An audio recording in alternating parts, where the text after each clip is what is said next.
நான் உங்களில் ஒருத்திங்க. இன்றைக்கி நம்ம பார்க்க போகிறது ரொம்ப சிம்பிள் ஒரு சிக்கன் ரெசிபி தாங்க. மெயினாக பேச்சுலர்ஸ்க்காக யார் வேணாலும் 10 to 20 நிமிஷத்தில் பண்ணிடலாங்க.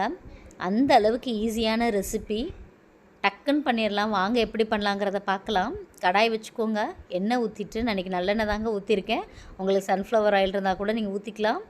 அதுக்கப்புறம் கருகப்பில்லை, சோம்புங்க தாளித்து விட்டுட்டு, மஞ்சத்தூளுங்க, அதுக்கப்புறம் 2 தக்காளி, கொஞ்சம் கொத்தமல்லி தூள், மிளகாத்தூள், அப்புறம் சீரகத்தூளுங்க போட்டு எல்லாத்தையும் நல்லா மசீர வரைக்கும் நல்லா வதக்குங்கங்க.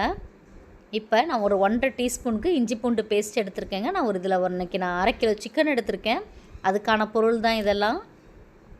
நல்லா கொஞ்சம் வதங்கினோன்னா இது என்னென்னு தெரியுதுங்களா?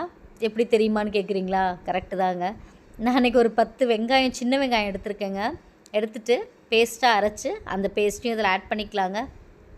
அதுக்கப்புறம் போட்டது நான் மஞ்சத்தூளுங்க போட்டுட்டு நல்லா இந்த மாதிரி எண்ணெய் பிரியிற அளவுக்கு வதக்கிடுங்க. முன்னாடியே சிக்கனை கொஞ்சம் தயிரில் ஒரு 1/4 மணி நேரம் தனியாக பிசைஞ்சு ஊற வச்சுருங்கங்க. இந்த மசாலா நல்லா இந்த எண்ணெய் பிரிஞ்சு வந்ததுக்கப்புறம் நம்ம சிக்கன் எடுத்து இதில் ஆட் பண்ணிக்கலாங்க. நல்லா சிக்கன் வதங்கட்டுங்க. சிக்கனுக்கு தேவைப்பட்டால் மட்டும் தண்ணி ஊற்றிக்கோங்க, இல்லாட்டி தண்ணி தேவையில்லை. சிக்கனே நல்லா தண்ணி விட்டு அதிலே பாயில் ஆயிருங்க, நல்லா வெந்துடும். இந்த ஸ்டேஜில் உப்பு பார்த்துக்கோங்க. பாருங்கள் எந்த அளவுக்கு நல்லா தண்ணி விட்டு அது எப்படி வதங்கியிருக்கு பாருங்கள்.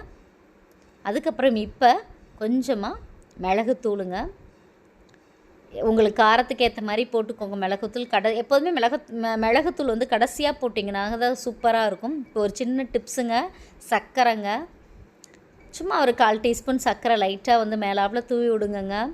அவ்வளோ சூப்பராக இருக்குங்க டேஸ்ட்டு. செஞ்சு பாருங்களேன், இது மாதிரி ட்ரை பண்ணி பாருங்களேன்.